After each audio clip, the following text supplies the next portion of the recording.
Hi and welcome back to another look behind the scenes of the development of Operation Flashpoint Dragon Rising. Today we're going to be looking at, or rather listening to, audio. Audio plays a massive part in Operation Flashpoint. The sounds in Operation Flashpoint are very authentic. We've strived to record every vehicle and every weapon in the game. We know how passionate people are about the game and how passionate people are about the sounds of the game. Audio element really enhances the visual aspect of Flashpoint. We've got all sorts of different ambiences that really immerse the player in the world, and visuals are just one part of that. Audio plays a very big part as well.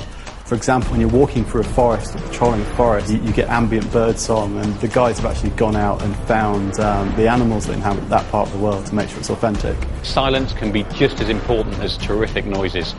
As you're moving through forests, you hear the audio, you hear the crack of twigs, etc. But as well as that, some of the vehicles that we have, you can even identify what they are just from the sound that they're making.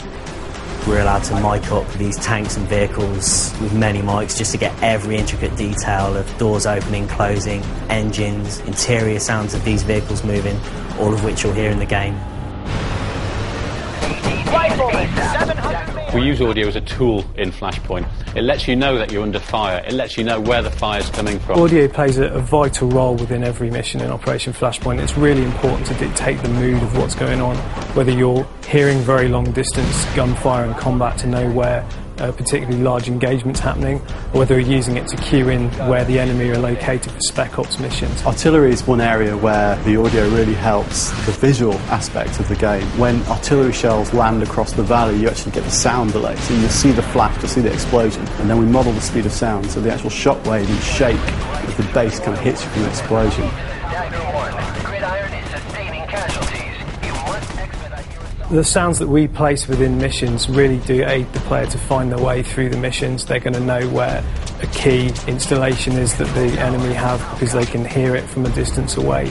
They're going to know where quiet areas are away from forces because they can hear crickets chirping. In Flashpoint we use audio to really enhance the immersion the player gets from being in certain situations. So when they enter a building, gunshots feel louder, explosions sound more muffled if they're happening outside.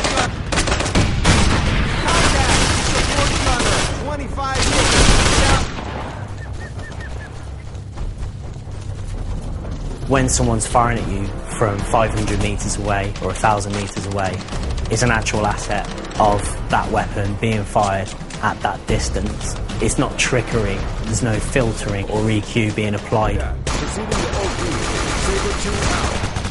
We went to the Marines Production Assistance Office specifically to make sure that what we had matched Marine procedures and Marine conduct, so that we had a very genuine feel of how Marines actually talk. We have different stress states for your squad speech. So, for example, if you're under fire, your squad will use a loud, clear voice to project their orders. If you're in the stealth mode, your guys will be whispering, and it'll be a forced whisper. One of the best feelings in Flashpoint, and the one that gives you the fear the most, is hearing the bullets whiz and snap past your head and hit the brick wall in the background and smash a window and hit the stairs and zing off it.